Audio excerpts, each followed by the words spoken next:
For today's video guys, samahan niyo naman ako dito sa ating panibagong vlog. Bali ngayong araw pala guys ay magdadamo na naman tayo para may maipakain tayo sa ating alagang baka.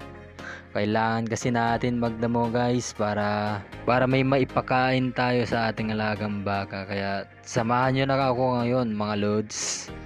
At ayan pala yung mga kasama ko sa ating pagdadamo ngayon mga lods, kasi bali dito din sila kumukuha ng damo para may maipakain sila sa kanilang baka. Kaya may kasama ako ngayong araw na ito na magdadamo dito sa Maisan. Maisan pala to mga lods, pero tinubuan ng maraming damo guys na hindi namamatay sa pag-i-spray ng pangdamo. Kaya ganito na lang kalalaki yung damo, halos pumantay na sa kanilang Maisan.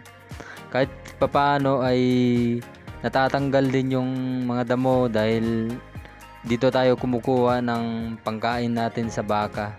Kaya napakalaking halaga na dito tayo kumukuha ng ating pangkain sa ating baka, dahil kawawa naman yung may-ari nito kung hindi naman siya madamuhan, kasi papayat kasi yung mais kung hindi ito natanggalan ng damo. Kaya malaking tulong sa may-ari na matanggal itong damo para yung mais ay babalik din sa dati niyang anyo na mataba.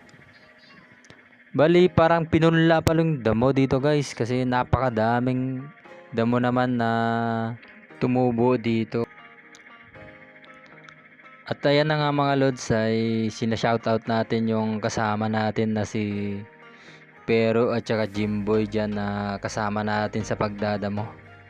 At dito pala guys sa bandang ito ay sobrang kapal ng damo, kaya dito ako nagpwesto para mas madali akong matapos na magdamo, para madali din tayong umuwi dyan mga lods.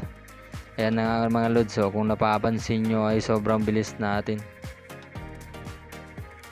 Napakasaya kasi yung magdamo ka na ganyan karami para madali kang matapos.